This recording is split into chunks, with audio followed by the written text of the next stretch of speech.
Good evening, YouTube. What the crap's going on? HeirofCarthage here, and I am back in Total War Warhammer 2. And we're riding with the Ever-Chosen. And do you all remember that, Total War Attila? When Attila would say that he was going to ride at the head of 1,000,000 horses? Yeah, well, apparently it's Archaon.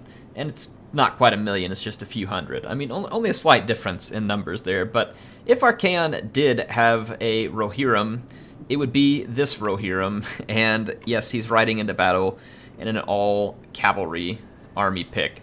So let's take a look at it. He's got the Swords of Chaos. This is a great one. It imbues Guardian to Archaon, and Archaon does have, I think Kindle Flame is the name of it, that causes extra damage to anything that has fire. And then he's got the Fireball and the Flaming Sword of Ruin and his Slayer of Kings, which is going to impart massive damage boost to Archaon. And then outside of that, there's going to be 5 Knights with Lances and a Chaos Warhound. So a pretty simple army. Now he's up against Tomb Kings.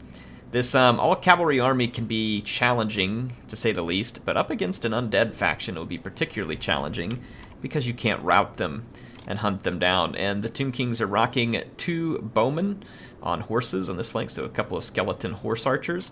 And then there are some skeleton spears in the main line. There is a tomb guard with halberds, and this thing is kind of a nightmare for Chaos right now based on their army pick. A lot of skeleton spears up front. There's a Necrosphinx who specializes in anti-large, and then we have Cetra the Imperishable, and he is astride his Kymrian War Sphinx. There are 2 units of Ushabti, not with bows, and then we have the Kepra Tomb Guard here, which is a Tomb Guard unit that wields dual weapons as well, so pretty cool unit of Tomb Guard. So yeah, anyway, let's get the battle moving. Take a look at Cetra's abilities. I know he has Nehru's Incantation, which gives him the 44% damage resistance, which is always a good one. He's got the Blessed Blade, Wrath of Trot, and Ushep's Incantation of Desiccation, Nehru's Protection, Unyielding Will. So he was a very expensive unit. Now Archaon's going to get out on him early and start using the Flaming Sword of Ruin to cause extra damage. But you got Nehru's Incantation, and he's going to fall back. Now, out here on the flank, the Horse Archers are going to draw some attention from the Warhounds. But you're going to see Chaos start to split up their forces. And here, the Knights with Lances just put an absolute punishing charge down on these Kepra Tomb Guard, who are looking for some help from the Necrosphinx, but they're going to be too slow to get it. I'm going to jump across the battlefield here. You're going to see the Swords of Chaos coming in, just plowing right into the Necrotect, and then these Skeleton Spears are not braced, so they're going to take tremendous damage at the hands of Knights with Lances that have 80 charge bonus. Really, the only thing that keeps the Knights with Lances from probably being just outright OP is, and I'm not saying they are, I'm just saying they probably would be if these things had perfect vigor like a Grail Knight.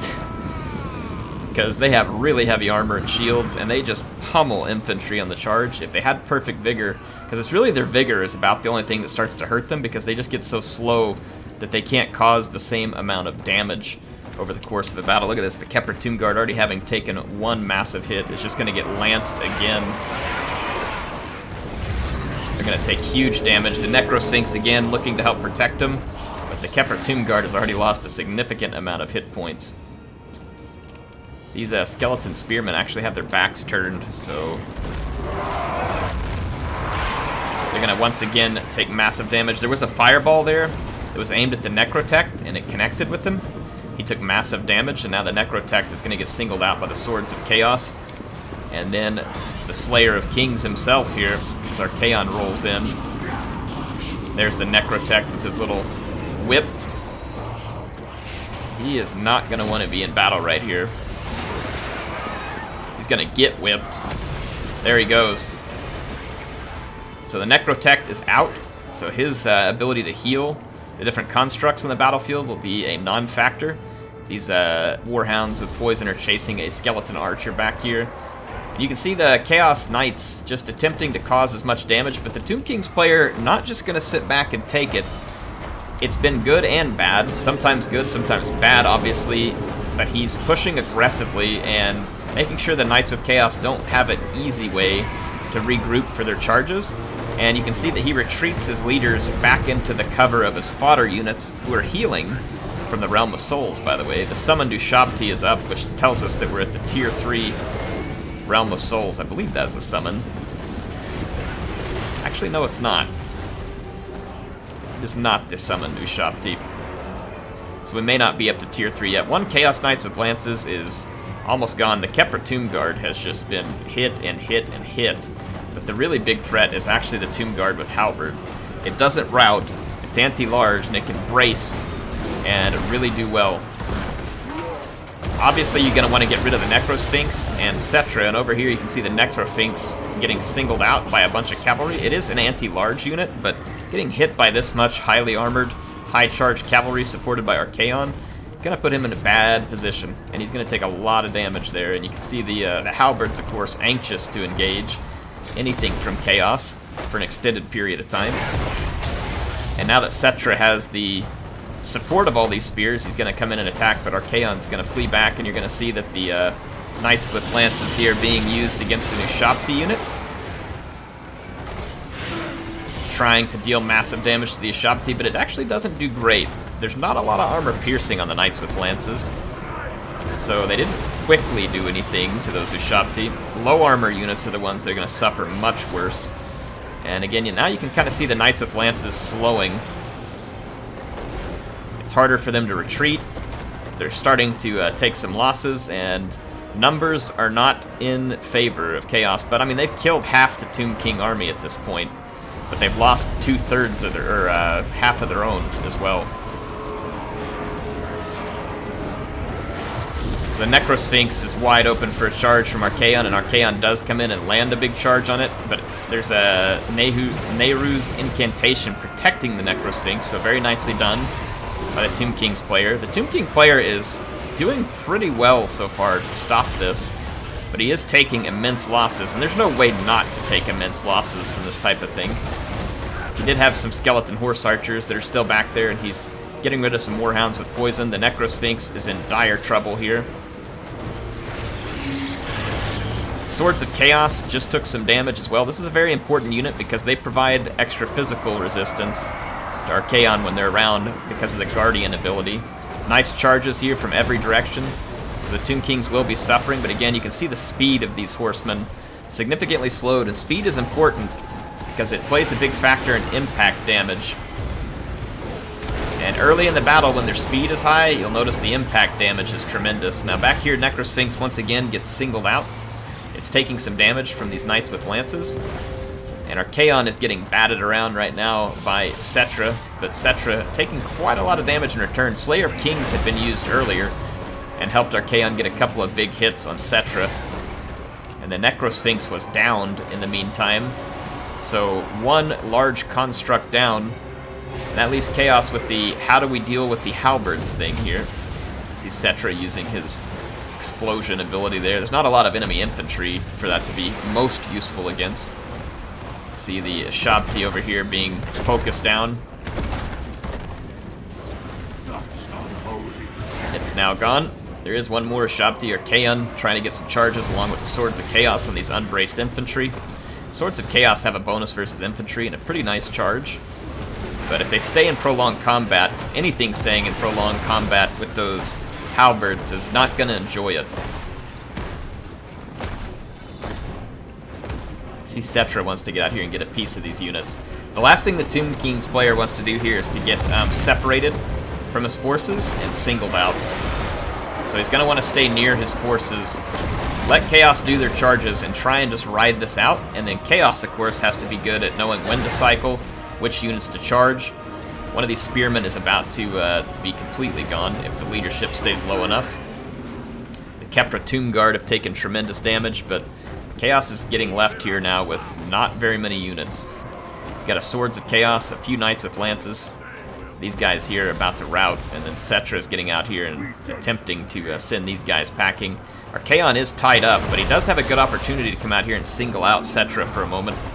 He's trying, but he kept getting stopped by Ushabti.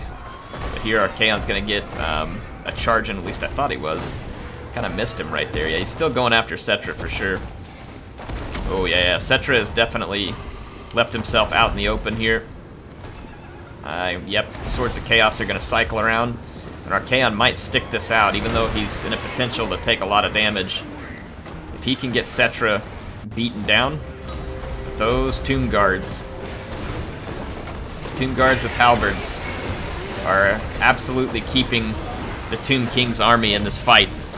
If they didn't have those Tomb Guards with halberds, then this fight would have already been over, I fear.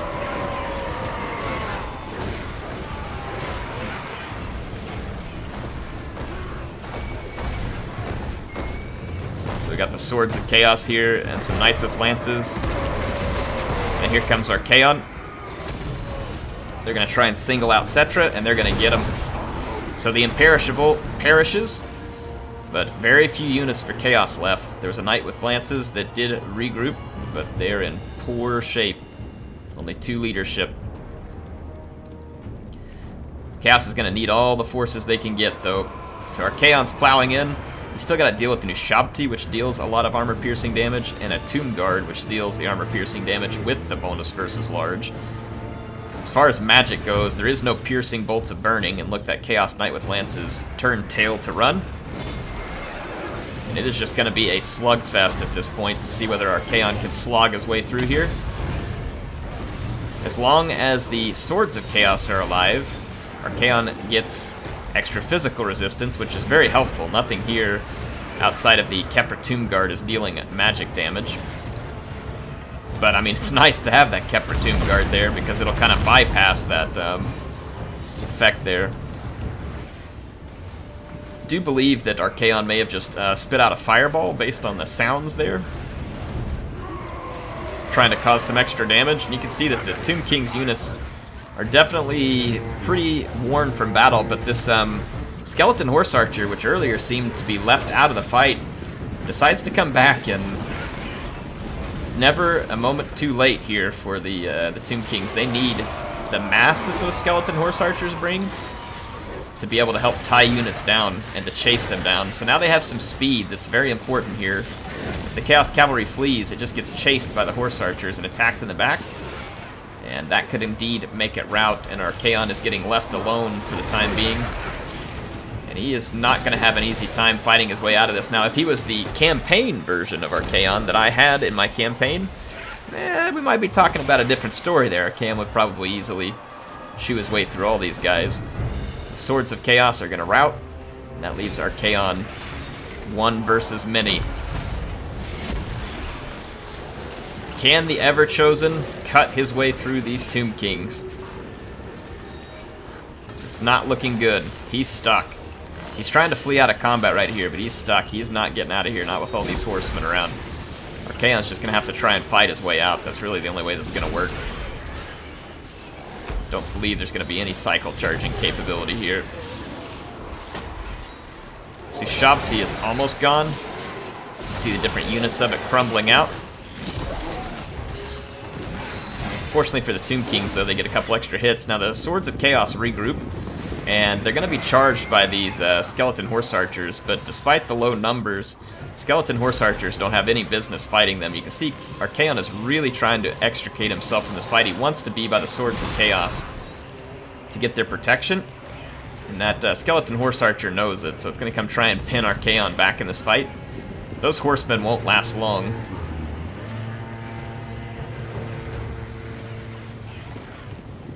Only 1,000 hit points left for Archaon.